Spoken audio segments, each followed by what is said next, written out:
तो dear students, आप लोग लाइव आके बताइए कमेंट्स माध्यम से आपको आवाज़ क्लियर है। आज हम लोग बात करेंगे बीएमसी का जो पेपर है वो किस तरीके का आपका आता है और उसका क्या फॉर्मेट रहता है, किस तरीके का क्वेश्चन बैंक इस बार आपका आने वाला है क्वेश्चन पेपर। तो उसके रिगार्डिंग बातें करेंगे और आपको सॉल्यूशन भी प्रोवाइड किया जाएगा। ज़्यादा बड़ा लाइव सेशन नहीं होगा, छोटा सा ही लाइव सेशन होगा। जिन्होंने चैनल को सब्सक्राइब नहीं किया है उनसे कहना चाहेंगे चैनल को सब्सक्राइब कर लें ताकि आपको सारी चीज़ें स्टेप बाय स्टेप मिलती रहें। अब देखिए इसका जो पीडीएफ है टेलीग्राम पर दिया जाएगा। देखिए क्वेश्चन हमारे पास दे रखा है, 2 का जवाब दीजिए। कैम क्या है, इसके अलग-अलग प्रकार लिखिए। एक को आपको संक्षेप में बताना है, 5 नंबर का क्वेश्चन है। उसके बाद प्रेशर, वैक्यूम और बैरोमीटर और मैनोमीटर, इनके संक्षिप्त नोट लिखना है। सिस्टम क्या है और आपका इनके बारे में आपको छोटे-छोटे व्याख्या करना है। 5-5 नंबर के क्वेश्चन में 2 का जवाब देना है। उसके बाद दूसरा क्वेश्चन आपकी स्क्रीन पर है। देखिए आपको जॉइंट जो ये वाला जो है इसको कर देना है ना? इन क्वेश्चनों को 5 नंबर में कर देना है। आपके जॉइंट्स क्या होते हैं इसके बारे में बताऊँगा, अभी क्लास में ही बताऊँगा सारी चीज़ें। वार्म, गियर और ये गेज के बारे में आपको बताना है। उसके बाद फाउंडेशन के साइट सिलेक्शन को एक्सप्लोर की व्याख्या करते हुए किस प्रकार आपकी इसकी टेस्ट पिन करते हैं उसके बारे में बताइए। स्टर्न मेमोरी क्या है, इसकी सब आपको पढ़ लेना है, इम्पोर्टेंट है। वेल्डिंग कंस्ट्रक्शन में यूज़ होने वाले मटेरियल कौन-कौन से हैं, उनके बारे में आपको बताना है, ये इम्पोर्टेंट है, ठीक है। उसके बाद वाटर सीमेंट रेशियो के डिस्क्राइब कीजिए और उसका टेम्परेचर पर क्या इफेक्ट पड़ेगा वो भी आपको बताना है। या फिर आप इसको ना करो तो इसको कर सकते हो, जॉइंट क्या है और जॉइंट किस तरीके से वर्गीकृत कर सकते हैं इसको आपको बताना है, ठीक है। फिर आपका प्लेन हो गया, प्लेन और रेनफोर्ड यहाँ पर सीमेंट कंक्रीट क्या है इसमें आपको बताना है और इसमें पानी के अंदर किस तरीके से कंक्रीट होती है इसको आपको रिप्रेजेंट करना है, ठीक है। फिर अब देखिए यहाँ पर इसके आपको नोट्स लिखना है, ये भी 5 नंबर का है। तो 2 नंबर का एक रहेगा, यानी 10 नंबर का ये क्वेश्चन पेपर है। 10 नंबर के आपके नोट्स होगा, आपको 5 को निकला है। जिस 2 नंबर का एक है, 2 गुणा 5 इस तरीके से इसको सॉल्व करना है। तो देखिए यहाँ पर ये देखिए एक मान लो आप ये कर दो, जो भी आपको आ रहा है वो आप कर दो। लेकिन आपको 5 करना है, यहाँ पर दे कितने रखे हैं, यहाँ 7 दे रखे हैं, ठीक है। तो सॉरी 6 दे रखे हैं, आपको 1 छोड़ना है और 5 करना है। तो ऐसे क्वेश्चन पेपर आप लोगों का आता है और हर साल ये मतलब रूटीन तो यही रहेगा, क्वेश्चन आगे पीछे हो सकते हैं। अब इसका पूरा का पूरा सॉल्यूशन इसी वीडियो में मैं आपको प्रोवाइड करा देता हूँ। तो जिन्होंने चैनल को सब्सक्राइब नहीं किया है वो चैनल को सब्सक्राइब कर लें ताकि आपको सारी जानकारी मिलती रहे। टेलीग्राम को तो ज़रूरी ज्वाइन करें, ठीक है बच्चों। दे रहा हूँ, ठीक है। अब देखिए जो पेपर है उन लोगों का, ये देखो BMC basic of mechanical and civil engineering का जो पेपर आपका आता है वो कुछ इस तरीके से आता है। ये 2019 का पेपर है मेरे पास।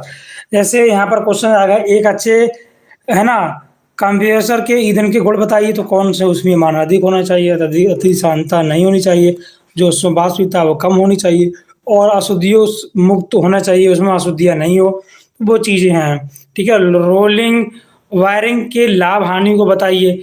लाभ हानि क्या है आपको पता है, ये क्वेश्चन आता है एग्जाम में। रोलिंग वायरिंग को सॉफ्ट घुमाने के लिए कम मोड़ की आवश्यकता होती है और जो रोलर की वायरिंग मतलब इसमें जो सॉफ्ट होता है वो संरेखणीय होता है। किसी भार के लिए रोलिंग वायरिंग का जो सरल चयन होता है इसका कार्य काल अधिक होता है, ये अधिक विश्वसनीय है, ठीक है।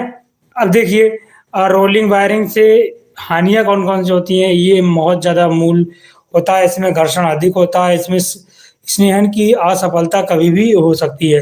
देखिए इसमें कौन कौन सी यहाँ पर वेयरिंग के उपयोग कौन कौन से होते हैं, तो उपयोग इसके यही है कि आपने देखा होगा है ना, ब्रश का उपयोग क्या होता है, ये सब आप पढ़ लेना, इम्पोर्टेंट चीज़ है।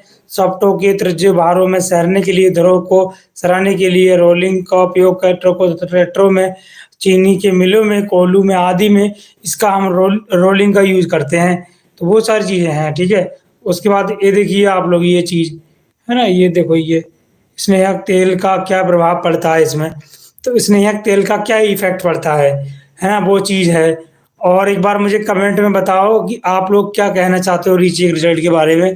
कल इस पर एक डेडिकेटेड वीडियो आएगा और रीचेक रिजल्ट रिलेटेड कल इस पर एक डेडिकेटेड वीडियो आ जाएगा, ठीक है, क्योंकि हमारे प्रैक्टिकल्स वगैरह चल रहे थे तो इसीलिए क्लास में नहीं बना पा रहा था वीडियो, ठीक है। उसके बाद देखिए कटर और कटर जोड़ को समझाइए, तो ये आपको पढ़ लेना होगा। कटर क्या होता है, कटर जोड़ क्या होता है, कैसे हम उसमें चीज़ों को एनालिसिस करते हैं, तो वो सारी चीज़ें यहाँ पर दे रखी हैं, ठीक है। देखिए भाई, कटर जोड़ क्या होता है। कटर क्या है, कटर एक मृदु इस्पात का आयताकार काट, यहाँ पर चपटी फन्नी आकार का एक टुकड़ा होता है। ये पिटवा लोहे के समान होता है, जिसकी एक ओर से सीधी तो दूसरी ओर से टेपित की जाती है। कटर जोड़ क्या होता है, यह अस्थाई जोड़ होता है ना। ये क्या होता है, अस्थाई जोड़ होता है। तो अस्थाई जोड़ होता है, इसमें होता क्या है, आपने देखा होगा, जोड़ने का कार्य होता है, सॉकेट बने होते हैं जो लगातार घूमते रहते हैं। तो वो सारे सॉकेट्स यहाँ पर मैं यूज करता हूँ, जो कि आप देख सकते हो, है ना। कटर जोड़ का कहाँ पर यूज होता है, तो वो सारी चीज़ आपको पता होना चाहिए, क्योंकि भैया कटर जोड़ का जब आप यूज नहीं करोगे तो इसमें आप लोगों का ही लॉस हो सकता है। अब देखो पत्तीदार स्प्रिंग लगे होते हैं, इस तरीके से स्प्रिंग का यहाँ पर यूज किया जाता है। तो बहुत सारी चीजें बच्चों यहाँ पर हैं। उसके बाद देखिए गियर माला की कौन कौन सी विस्तार बताइए। गियर माला, तो ये गियर माला आपको पढ़ लेना होगा, है ना। गियर माला कैसे इसमें यूज किया जाता है। गियर माला जो होती है आप लोगों की, एक शॉट पर गियर दूसरे संयोजित किए जाते हैं, जो कि पहिया के अनुसार होते हैं। जैसे अभी मैं आपको बताऊंगा, दूसरा पहिया आगामी इस तरीके से जोड़ दिया जाता है, जैसे आप चित्र में देख पा रहे हो गियर माला, है ना, एक दूसरे से अटैच रहती हैं जो कि। और जो गियर माला का जो हमारा यूटिलाइजेशन होता है वो कई प्रकार से किया जा सकता है, ठीक है। अब देखो निम्न में से किन्हीं दो को हल कीजिए। ये क्वेश्चन आता है, या श्रेणी ईंट की विशेषता क्या क्या है, तो आपको बताना है कि श्रेणी ईंट क्या होती है भाई। अच्छी पकी हुई मानक की होती हैं ये, और इनके किनारे तथा कोने स्पष्ट होते हैं। ये गहरे लाल रंग की होती हैं, इनकी सतह पर नाखून के खुरेच लगे होते हैं। तो वो सारी चीजें हैं यहाँ पर, ठीक है। और यहाँ पर देखिए संपीड़न स्वार्थ इसका 35 किलोवाट पर सेकंड स्क्वायर होता है। अब ये देखिए नीब कितने प्रकार की होती है। नीब वाला क्वेश्चन भी एग्जाम में बहुत ज्यादा आता है कि नीब कितने प्रकार की होती है। क्वेश्चन एग्जाम में आता है नीब कितने प्रकार की होती है। तो उछाल नीब, जिस नीब की गहराई एच हो और चौड़ाई के हो, तो के कम होती है, उसे उछाल उथली नीब कहते हैं। और यहाँ पर देखिए बोल सकते हो आप लोग गहरी नीब, जब नीब की गहराई एच और चौड़ाई बी से अधिक हो जाए तो उसको गहरी नीब कहते हैं। और मशीन नीब क्या होती है, जब वह नीब जो मशीनों को स्थायी रूप से स्थापित करने के लिए प्रयुक्त की जाती है उसको मशीन मशीन नींव के नाम से जाना जाता है। तो ये भी काफ़ी पॉइंट ऑफ व्यू से एग्जाम की इम्पोर्टेंट है। अभी हम रीचेक रिजल्ट के बारे में भी बात करेंगे, पहले मॉडल पेपर इनका सॉल्व करा लें, उसके बाद रीचेक रिजल्ट के बारे में बात करेंगे। यहाँ पर देखिए मृदा की धारण क्षमता को प्रभावित करने वाले कारक बताना है, तो मृदा का प्रकार, है ना, संचरण का भार, नींव की गहराई क्या है, भूजल स्तर की स्थितियाँ क्या क्या है, और आपका नींव का आकार एवं इसका क्या क्या इफेक्ट पड़ता है, वो सारी चीज़ें यहाँ पर आपको बताना है। अगला जो आता है आप लोगों का, वो आता है सीमेंट कंक्रीट के लिए आवश्यक पदार्थ जो होते हैं उनका नाम बताना है। तो आपने पढ़ा होगा जैसे सीमेंट है, पानी है, मोटा मिलावा है, तो ये सारी चीज़ें यहाँ पर दे रखी हैं। उसके बाद देखिए ये टिकाऊ होते हैं, ये सुगट्ट होते हैं, इनमें से किसी को ढाला जा सकता है, और इसका संपीड़न सामर्थ्य अधिक होता है, इसकी सुग्राहिता अधिक होती है। तो ये सीधे लिखना होगा आपको। इमारती लकड़ी की विशेषता लिखिए। तो ये क्या होती है इसकी विशेषता, इसकी विशेषता ये होती है कि इसमें जो प्रतिरोधी प्रतिरोधी ज़्यादा हो जाता है, इसमें ये टिकाऊ होता है, इसमें प्रत्यक्षता जो आपकी नहीं होती है, ठीक है। उसके बाद देखिए ये चीज़, और इसमें हर कार्य को कार्य सुगलता होती है। तो वो सारी चीज़ें बच्चों यहाँ पर हैं, ठीक है। अब जरा मुझे कमेंट में बताएगा कोई, कमेंट में जरा यस का मैसेज लिखो कितने बच्चों को आवाज़ पहुँच रही है। शुद्ध बा शुद्ध चूना बा जायका चूना की तुलना करो। देखिए शुद्ध चूना क्या होता है, इसमें 5% की अशुद्धियाँ होती है, इसमें 30% की अशुद्धियाँ होती हैं। ये बहुत तीव्र से बुझता है, ये मध्य से बुझता है, ये धीरे धीरे जमता है, ये बहुत अंदर से जमता है। इसमें देखिए इसमें कोई गुण धर्म नहीं होता है, इसमें जलीय गुण धर्म होता है। ये सोता होता है, ये श्वेत नहीं होता। श्वेत मतलब सफ़ेद, यहाँ पर मतलब है श्वेत से। तो वो चीज़ें बच्चों हैं। अभी हम रीचेक के रिजल्ट के बारे में भी बात करने जा रहे हैं।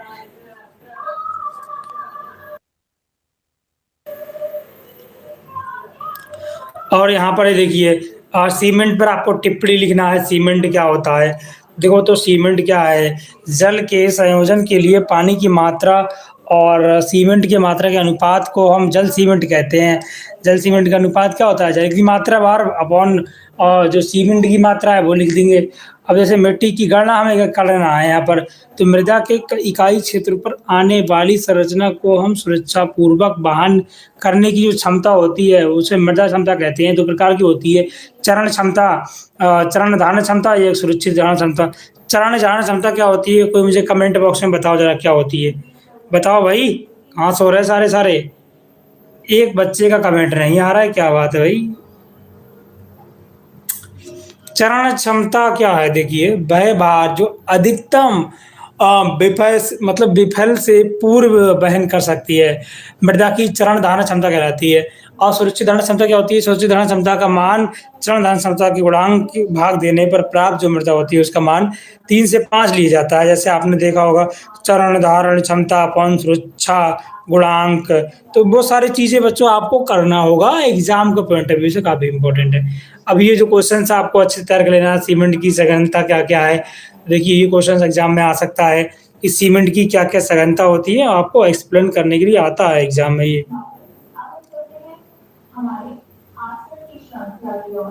ठीक है बच्चों।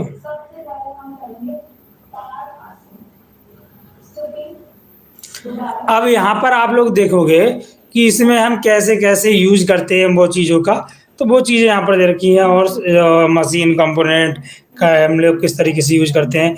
ये दूसरा प्रैक्टिस सेट है, आपको मैं क्वेश्चन दे दूँ, देख सकते हो, यहीं पर स्क्रीनशॉट ले लो या फिर इसका पीडीएफ पाने के लिए आप हमारे टेलीग्राम चैनल से जुड़ जाओ, स्टडी सक्सेसफुल नाम से, वहाँ पर आपको ये पीडीएफ में दे दूंगा, ठीक है। तो वहाँ से आराम से देख लेना। ये प्रैक्टिस सेट नंबर 2 है। और जैसा कि आपको दिखता होगा काफ़ी इंपॉर्टेंट क्वेश्चन बहुत मेहनत से छांटे जाते हैं, तब जाके